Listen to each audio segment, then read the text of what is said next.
the reality for people today, Gen Z, myself, younger millennials, is that a lot of our missteps, moments of immaturity, embarrassing things we said, are going to be preserved on an online platform forever. Welcome to Brave.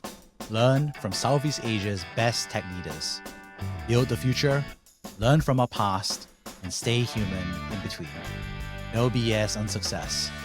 I'm Jeremy Au, venture capitalist, serial founder, Harvard MBA, science fiction nerd, and dad of 2 daughters. Every week, we debate startup news, interview changemakers, answer listener questions, and share personal insights. Join our movement of over 40,000 members and get transcripts, resources, and community at www.bravesea.com. Stay well and stay brave. Hey Geraldine, good to see you. Great to see you, Jeremy. Thanks for having me here. Yeah, so the last time we caught up, we did a recording several years ago. It was back in the era of audio-only podcasts. And now that we have this ability to redo this podcast, or at least catch up on what has happened since the past few years, but also do this in a video, in-person format. What a great opportunity, right? Yeah, definitely. I was really excited because I saw that you started doing videos and I was wondering, how come my previous podcast did not have any video at all? And a lot of the body language plays a part when we communicate messages, right? Yeah. So I really wanted to do this in person with you as well. Yeah. So I think it's a great opportunity to chat. So for those who don't know you, could you share about yourself? All right. So I'll reintroduce myself. My name is Jeraldine Phneah. I care about the challenges and aspirations of our generation. So I create content around how we can cope with the high cost of living, build rewarding careers, and lead meaningful lives. In my day job, I work in the AI sector. I'm working at a company called AlphaSense. It's an AI market intelligence platform. Yeah, fantastic. And I think that obviously we've covered a lot of your prior journey beforehand, but over the years I've been like, oh, actually there's some interesting angles on that or questions I never got to ask you. I guess for me, the big question I have first is, how did you end up going towards like technology sales as a career?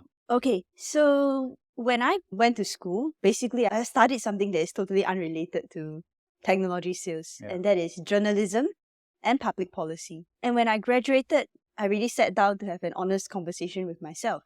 What am I optimizing for in life? So I wanted a job that would enable me to make a decent living, while at the same time future-proof me, because I saw that a lot of people were losing jobs as a result of technological change. And then my third criteria was that it would give me sufficient work-life balance so that I could use this additional free time to contribute towards my family, to engage in volunteer work, and support the causes that I care about as well. So these 3 things were really important to me.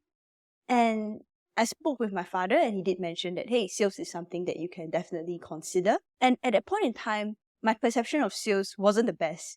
What I would associate sales with would be something that is like pushing people to do things. But when I started to explore more about B2B sales, I realized that it actually makes a meaningful impact on a large scale, because whenever you introduce a new technology to a company, people's lives get better, right? They no longer have to do things manually. They get to the answers they want faster, and they can also enjoy additional time freed up, which they could spend with their family, friends, and engage in passion projects. So I thought, why not? And that's how I started off in B2B sales first and entered my first SaaS job, I think it was in 2016. And it's interesting because for a lot of folks, they don't really know what the job is about, right? First of all, sales is not a very common Singaporean job. I think people are like, I want to be in the civil service. I want to be an engineer. I want to be in a biotech. But I think sales is like a fuzzy career. That's one. And then technology sales is a subset of subset, right? Yes. So could you explain like what a day in the life or technology sales looks like? For me, it involves a lot of meetings, but a lot of preparation as well. So trying to think about how I can negotiate a better contract, or maybe perhaps how I can study a company and the person well before I meet them for the first time, so that I can position myself as someone sincere and is interested to work with them and support them also. Along the way, there's also a lot of other work that has to be done internally, such as managing internal stakeholders, helping the more junior staff, managing the other supporting functions such as your solution engineers, product specialists, and of course marketing as well. So it's really a job that requires a lot of talking both internally and externally. What's the best part of the job from your perspective? Autonomy. Yeah? I guess you're right. All the sales folks are all very like, hunters individual. Yeah, I think autonomy is something that I really enjoy because it really frees up my bandwidth to control my schedule, to be able to dabble in the things that I enjoy outside work, such as, for example, content creation. And I've been volunteering for the past 10 years and more as well, dabbling in social causes that I enjoy also. So all this additional bandwidth as part of my day job has been really important for me. Additionally, I also enjoy being able to have deep, meaningful conversations as part of my role. So in B2B, you get to speak with a lot of decision makers, people who are high in leadership, and sometimes I find them really inspiring. For example, there was a period of time where I was working quite a bit with startup founders. I really find them so brave, and I'm glad that you are covering that in your Brave podcast.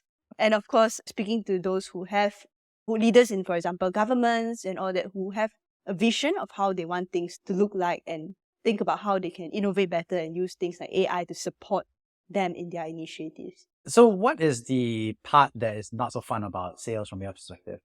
Definitely it's the high pressure. I think tech sales is an industry that is quite commonly associated with alcohol because many of them see that as one of the ways that they can deal with stress, and of course the long hours on certain days and just the pressure of having to perform because the results of what you put in is so visible on a monthly and quarterly basis. That's really one of the challenges of this job. I feel that it's important if anyone wants to enter this sector to really be able to manage your energy and time well. For example, keeping up a good sleep routine, exercise routine is absolutely critical. And also, of course, managing your energy well, because the moment that core, which is so fundamental to your performance, falters, yes, you can still perform well, but is it on a sustainable basis, or are you using your health to pay for future performance and revenue, right? Makes a lot of sense. And I think what's interesting is that I've met a lot of enterprise technology sales reps, and they're mostly dudes. And we talked about this in the past as well. Yes. So I'm just curious, was that a blocker? Because I think I imagine a lot of women out there might be interested in a career, but then also is it very male dominated or something? For me, I was really lucky when I was young because my father is actually a really great role model. He doesn't tell me that there are things that I cannot do because I'm a woman. And in fact, I would say that at home, he plays an equal part when it comes to household chores, which is very rare for someone of that generation. So I find that to be something admirable, and I'm very thankful to have grown up with that because it taught me that as a woman, there shouldn't be limits or constraints that I place on myself because of my gender. Having said that, when I entered the actual working world, I found that I also faced similar challenges as many other women face. For example, there could be situations whereby the male customer messaged me like, "Hi dear," kind of thing in like WhatsApp messages. And there was once I was having a meeting and one of the chief information officers actually touched my hand like boldly, and I was like, whoa, like maneuver out of there. Yeah. So dealing with things like this, thankfully it hasn't happened to me too much, but I know that it's a reality for many other women in the industry as well. And of course, I feel that at least for technology sector, it's still quite progressive. When it comes to sexism or misogyny, I tend to face that a little bit more in the content creation side versus the technology sector. Yeah, I have some close relatives who are also in the technology sales as a female, and I've heard some of these stories with this worse, I think, from my perspective. So I was just like, whoa, like that's horrible. I always scratch my head about that because, like you said, I think the companies are pretty fair and egalitarian internally. It's just that when you're doing sales, some of the male customers can be acting inappropriately. And so I think there's a big dimension where you just avoid all these like high risk situations. Make sure you meet in a public space, daytime, no alcohol, all those things to like make sure that the boundaries are more likely to be respected and not. And even there's still weird moments that happen. Yeah. And so you mentioned that on content creation side, there's also your other half of your life. And in fact, we started knowing each other because we both are content creators at around the same time as well. But I'm just curious, like, how did you start doing content creation and your perspective on that? Yeah. I started content creation when I was in university. And back then, I started to write about social economic issues that I was noticing. For example, about our education system, about the elderly poor. And the reason why I started to write online was because I didn't have much friends who were interested in this type of topics. or who were willing to discuss them in great detail. I guess back then, the culture was still a lot more conservative against like making criticisms about policies and all. Although I'm really glad that things have evolved over the years because that actually encourages active citizenry. So I started to write about current affairs and gradually it got traction and I felt that, oh, that's great. I'm actually adding value to society through sharing my ideas and contributing to public discourse. Along the way, when I started to work, I realized that, hey, these policies are going to take some time to change. But the core challenges faced by our generation is the same. Basically, moving from the stage of school to work is really a huge step. They have to use this time to really figure out things like how CPF works, find a good job, maneuver, and navigate their way through the working world, while at the same time pursuing things that they are passionate about. For example, finding a partner, building up hobbies. So it's a lot of changes and a lot to take for a young person. Back then, for me, it was already something that was challenging, right? So if I think about the HDB resale price index from 2009 to 2014, it actually went up by over 34%, if I remember that correctly. And now it's a lot worse for the younger generation. If you think about 2020, there were, I think, less than $100 million HDB flats. But right now, at 2024, I think it's over about 1,000 already. So that's really a huge challenge that young people have to deal with. So I thought, okay, instead of waiting for policies to adjust to help citizens deal with the high cost of living, the reality is that for our generation, we graduate at a time that is vastly different from that of the previous one. So if I think about my batch, those who graduated in maybe 2014, 15, we were faced back then with really high HDB resale prices. So if I think about the statistics, if you look at the years of 2009 to 2014, the prices of HDB resale index actually went up, I think, by about more than 30%. And for the current generation, it's definitely a lot worse because if you look at the number of $1 million HDB flats, it's increased drastically from 2020 to over 1,000 in 2024. So all these challenges is a lot for a young person to take dealing with the high cost of living. But on top of that, they also have to cope with the challenges when it comes to their career, figuring out what path to take, how to navigate the corporate world, how to settle into a routine of waking up early and the Monday to Friday grind. And on top of that, balancing other priorities like finding love, taking care of their elderly parents. And it's really a challenging time for a young adult in the ages of like maybe 20, 30, and especially at this transition from school to the working world. So I thought that rather than wait for policies to change, why not I also start to share more actionable advice that they can take today. For example, tips on how to budget better, how to invest, and also how to think about insurance, or even topics around how to build one's career capital, networking, job applications, and all. I felt that these were very important topics to discuss and put out there because that would help them to have actionable things that they could take on an immediate basis to help them with their lives, while complementing that with conversations about policies that could change over time and also make a broader impact. And you mentioned that you face more issues as a female content creator than you have had as a female enterprise sales rep. So could you share a little bit more about that?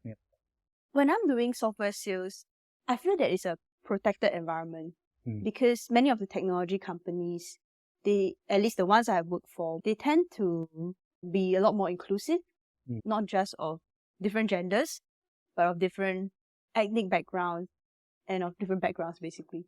So that's a protected environment that I'm in. But then when I'm on the internet, we're really exposed to the whole society. And what I have found is that actually people do not really like it when a young woman is very confident, stepping out there to share her viewpoint in a way that is maybe perhaps sometimes strongly worded and all. And I felt I got some haters as a result of being in that profile. Whereas I felt that if I was a guy doing it, the reception will not, the same response will not be there. Yeah, I think I've definitely seen sometimes like the YouTube comments for various creators. It can be quite personal against female. I think it's always fair to have criticism, right? If somebody talk about economics, I would be happily like, I disagree with this or this assessment. But I think for some reason, like against female content creators, they become very personal, looks, and then they use very like derogatory terms as well, which is, I find, I'm just like, you can make your point. Yeah. I think it's more fair to call somebody an idiot Yeah. than to use a gendered term, right? Because you're like, okay, you're an idiot, okay, fine. But it's just weird to have that color to the hate. How do you deal with that? I guess for me, I'm very thankful at that point in time I did not give up. If not, I wouldn't be where I am today. After all, content creation has opened so many doors for me when it comes to getting into competitive firms, being invited to speak at events, being featured on the media in a positive way. So these are the doors that content creation has opened for me. But at the same time, I also acknowledge that there are constraints in this real world that I probably have to work with. So I began to make adjustments to myself. There are a couple of things, the physical and also the emotional. Physically, I maybe decided to dress in a way that is much more, I wouldn't say masculine, but somewhat aligned to that, right? So darker colors, long pants, long sleeve shirt, and to speak in a way that my voice is a lot lower as compared to before. And these were some adjustments that I made that I found really positive results. If I think about back then being someone whose blog was light pink and light yellow, pastel colors, versus now where my signature colors are a lot darker. And also the way I carry myself is a lot more mature. I could be saying the same points, right? I could be saying the same thing. Like, for example, employers should not ask for O-level or A-level results and get a very different reception. The younger me will be called a strawberry generation, bimbo, for saying that. And then now when I say that as a much more established person of who I am today, the reception is supportive. Yeah, they shouldn't ask for O-level and A-level results. I mean, what has that got to do with my ability to perform at work? So, yep, that's the key difference that I've noticed. Yeah, I think a lot for messaging is also not just about what you say, but also how you say it. How you say it is, like you said, body language, head dress, first impressions, because humans are such visual animals at the end of the day. From your perspective, of course, I think what's interesting is that when you use the word content creator, I think most people think of content creators as, I don't know, eating ghost peppers or travel, vlogging. Yeah. Like, that's how people think about creators. And for you, you've always been writing about social economic issues ever since I've known you for so many years. Why that topic? Last night I was watching some videos about hiking and it was not very personal. People were like, oh, I disagree about your gear loadout. It should be this, not that, or that's a bit unhealthy. Obviously, there's a bit of debate in YouTube and everything. But I think when it comes to social economic issues, like it's so loaded, right? Like it gets very personal, it gets very emotional very fast. So I'm just curious, why do you think that happens from your perspective? If you think about it, the reason why socioeconomic issues or even topics that I write about today, such as career, finance, health, are a lot more sensitive compared to topics like what dress to wear, which makeup brand is good, or which hiking trail to take. It's because it's something that touches upon our daily lives and we have to navigate such topics when we speak carefully. I feel that, at least in the past few years, I've been able to strike a really good balance when I write. But when I started off, it definitely wasn't that way. And how do you have to write better for this kind of nuance? Because if I was writing about, I don't know, again, hiking, which I'd have to do, I can say something like, I love this hiking pole. It is the best hiking pole, superior to every hiking pole that's out there. I feel like that's how I would say it. I guess you can't talk about that, about social economics. Yeah, you have to approach that in a more sensitive way. And let me share with you a story on how I actually learned this in a very hard way. So back in 2015, I actually wrote a post about Lee Kuan Yew's legacy. And of course, sharing how I felt that he did make a huge contribution. But at the same time, we should also, of course, recognize this is a team effort. And there are many other great leaders, Lim Kim San, Goh Keng Swee, and external advisors such as Albert Van Simers, who actually played a very critical role in our nation building as well. So, sounds fair. To of course neglect them might be a missed opportunity. Very unfortunately for me, after 2 days that I wrote the article, he passed on. No, yeah. Yeah. And at the same time, I wasn't at a stage of life where I was the most sensitive or compassionate. So the title of the post wasn't worded in a sensitive way. So naturally, people were very frustrated and unhappy with me because it was really a tough period for many who actually looked up to him as well. At 23 years old, to deal with online backlash is definitely something that is not easy at all, especially when a lot of the attacks were very personal about the way I looked and not really about the content that I was putting out there. However, I felt that it's very important to be accountable and to take this as a learning lesson. So I did issue a clarification and of course, what I also did was to not take down my social media profiles at all, but just stay online to show that, hey, okay, since I said these things, I'm willing to bear the consequences. If anyone is hurt by this and watching this podcast today, I just want to give my apology again for what has happened. And definitely, this is something that has taught me a lot about content creation, because after that, I started to think about, hey, your points can be good or even fair, like what you explained just now. But perhaps the way you express yourself could be done better. So I changed the title of the post, and then I changed it to a middle ground perspective on Lee Kuan Yew. And then I also took some time to think about how can I express my points better. And eventually I figured out that, hey, when we talk about any topic, be it topics about grieving our national leader, or maybe things that are related to things like minimum wage, health policies, or building rewarding careers, it's because it's so personal to everyone. It has to be done in a balanced way. So this means also acknowledging both sides of the points, and then while using logical arguments to back your own, which is what I've been doing. But I think that things like sometimes the packaging of the message, the title, and all that could be done a lot better as well. I also feel increasingly that it's much more important to be in videos, like what I mentioned to you, because videos is when you can see body language, tone, versus just text, where people tend to interpret it based on the lens of the emotions that they are going through at that point in time. And yeah, that's how I actually eventually learned to navigate these issues and really grow up and mature from all these experiences and mistakes that I've made. Yeah, I think it's very true that there's a difference between being a commentator, somebody who's maximizing engagement in the algorithm, and then providing an analysis of the situation. I think that when there's anonymous comment, your expectations for them are pretty low in terms of you can expect them to be fantastic, you can expect them to be very analytical, you can expect them to be very hateful. But I think the standards are not. Like, you don't have high expectations for a YouTube comment. In fact, in some ways, sometimes the ruder they are, the funnier they are, the more engagement they get. And I think it goes to the second part, which is I think there's a little bit of rewards, right, for that kind of like engagement farming, whereas if we have a controversial statement, people are more likely to reshare it. That's what the algorithm rewards. But then now you have this perspective where you're trying to get that middle ground perspective, which is difficult. And I think it's about what you're optimizing for, right? As who I am as a person, I'm not optimizing for clicks, shares, likes, or strong emotions. What I'm optimizing for is how can I, through the work that I do, add value to others. And if that's my objective, then therefore using a much more balanced approach, even if it results in less clicks and views and hype, it's going to be my way forward, because it creates the outcomes that I want. I'm not chasing popularity or a lot of likes, shares. What I'm looking for is really how can I convey a message in a way that is, adding value to the other person, be it a new perspective, even if they disagree with me, or maybe something uplifting at a point whereby they need it.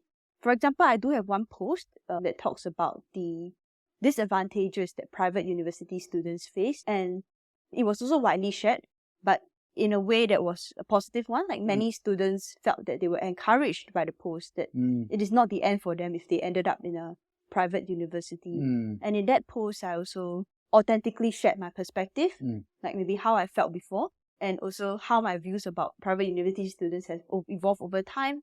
What are some of the success stories I've seen, and how they can actually still be successful regardless of the starting point that they. I think one aspect that's interesting is, are you within certain bounds of behavior, right, in terms of language and so forth? Because I feel like the Singapore style of online commentary is very different from the American style. Oh, tell me more. Because American style is very much, you're the worst, you're terrible, and then seems to be okay, right? Versus I think in Singapore, I feel like the bounds of what's considered acceptable versus not acceptable in terms of discourse is much more narrow compared to the US. It's a different society after all. They prefer certain type of personalities, which is reflected in the types of leaders that they elect. And similarly for us, Singaporeans view leadership in a much more different way. We're also different in terms of maybe how women are perceived or the expectations of what women should be like. And we are different in terms of maybe what good communication is as well.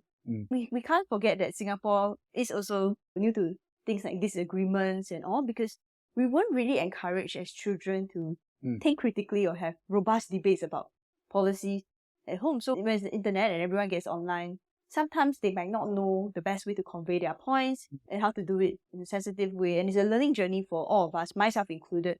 As someone who started young at a stage of life where it's a lot more immature, a lot less compassionate, and how, taking all these experiences and growing from them. I think people today are a lot more understanding that it takes time to evolve as a content creator. I remember like maybe 10 years ago, the joke was that in order to become the US president, you needed to be somebody who didn't have the internet and you live under a cave, because basically everybody at that time, I think Facebook, they had pictures of themselves, like, I don't know, drinking, partying. And then it was considered disqualifying, I think, for 10 years ago, I would say, to have that kind of internet history. Just the people growing up as teenagers on Facebook and all this other stuff, right?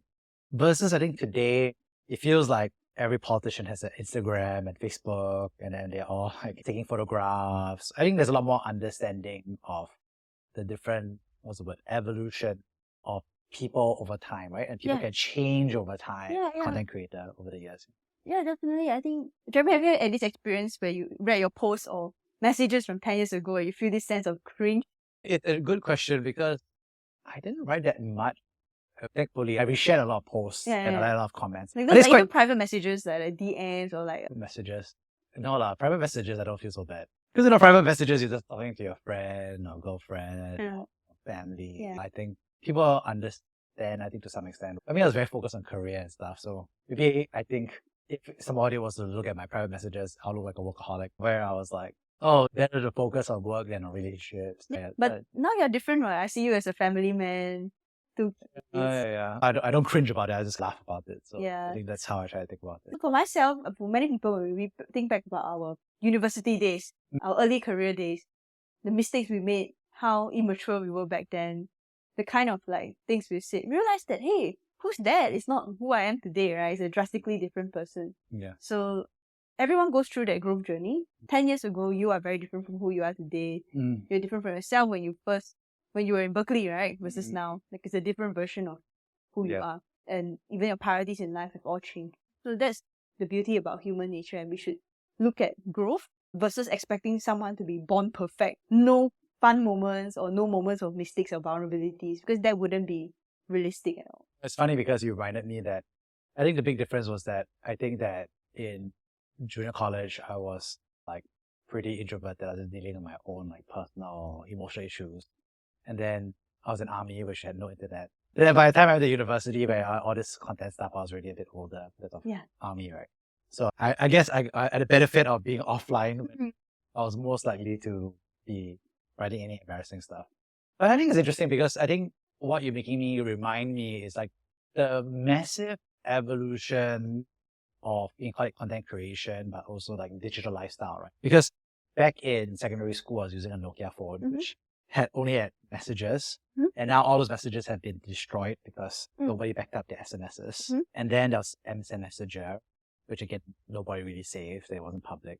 But now people are into like Instagram, they take photos, video. There's a podcast now. So I feel like there's a massive evolution over the past 15 years, actually. Yeah. The reality for people today, Gen Z, myself, younger millennials, is that a lot of our missteps, moments of immaturity, embarrassing things we said, are going to be preserved on an online platform forever. Yeah, because we didn't know. At that time when we were younger, you're right, as teenagers, understood like you could write whatever you want because your parents are not there. Yeah. And nobody else is there. It's just you and the other teenagers. Yes. So to us, it was an open internet for fellow friends, Blogspot, blog, and only other teenagers were there. And we didn't realize that it would also include our parents, our grandparents, or our kids. And also, it will be preserved for all eternity. And it'll be scripted by AI and preserved forever as well. So we were like, no. I was just like, oh, I don't like this bubble tea. This cyber cafe is the best. It's a totally different time and age. Yeah, right. So I think to myself, would it have been better to start as a creator now versus when I was like, 20? When my level of maturity, level of polishness was so much different from what it is today. And evaluating all these factors, I feel that, of course, if I could enter public life at a stage where I'm a lot more mature, that might have been better for myself. But at the same time, we shouldn't dismiss young adults who start to write, like those who are 18, 19, 20, 21, and those who are just starting out in their careers, we shouldn't dismiss them from contributing to public discourse just because the way they express themselves is a lot less polished, sometimes insensitive, or maybe their perspective may not be as mature yet. Because they deserve the same rights to contribute, to share their ideas, and to shape public discourse as we do. Yeah. And I think that's true, right? Because I think people who are growing up as Gen Z or even I think they have a natural understanding that anything they want to keep private, they better do it on the private messaging apps. And so there's a very curated online self. Get to grab a lot of control around that. Any advice you have for people who feel like they want to also write about socioeconomic issues or personal finance? Have any advice you would give them? I encourage everyone who feels that they have something meaningful to say to not hold it inside themselves and to put their ideas and thoughts out there. Because content creation can be something really powerful. There are people who have made career switches, who have gotten salary raises as a result of maybe a post that I put up. And that's something that I feel is deeply meaningful for me as a creator. For a young person out there, you will never know that, hey, maybe something you put out there could really be something inspiring and comforting to someone else when they need it the most, right? So that's really something that I feel that they should not hold themselves back and they should put themselves forward. However, at the same time, you also have to recognize that when you're young, you may not be as polished, as mature, as balanced. But as a woman, you may be judged beyond the content that you put out there into maybe your appearance. And some guys out there who tend to be more insecure who would find that a threat and try to take you down as well. So be generous with your thoughts and feelings, but at the same time, recognize that there are these realities that exist outside there and learn to convey your points in a way that is balanced, compassionate, inclusive, such that you can make the message that you put out there a lot more palatable. That would be my advice. Yeah. I guess my last question I have for you here would be like, could you share about a time that you personally have been brave? Share about a time where I personally have been brave. I covered that earlier. So that was the point that I brought up about the backlash that I got for the Lee Kuan Yew article and how I kept my social media profile on and also issued a clarification and just dealt with it and used that as a turning point to maybe improve myself. Because I don't think that without that experience, I wouldn't be who I am today, because that really forced me to sit down, to think about how I want to improve. How can I, instead of hurting other people, really convey my points in a way that is meaningful, mature? How do I express myself in a way that is compassionate, yet truthful? Yeah. Thank you so much for sharing, Geraldine. I think the 3 big takeaways I got from you is, first of all, thanks so much for sharing about how you got into kind of enterprise tech sales and what's it like in terms of the day in the life, but also what's it like to be a woman who's in that space. Secondly, thanks for sharing about your journey as a content creator. I thought it was just quite interesting to hear about like your own motivations for why you started it, but also the evolution of it and some of the turning points that you had. And lastly, thanks so much for sharing about, I think, some of the societal trends that we see around what's acceptable in terms of communication, discourse. I think that's a lot for us to reflect on. So thank you so much, Geraldine, for sharing your experience. Thank you so much, Jeremy, for having me here again. Thank you for listening to Brave. If you enjoyed this episode, please share the podcast with your friends and colleagues. We would also appreciate you leaving a rating or review. Head over to www.bravesea.com for member content, resources, and community. Stay well and stay brave.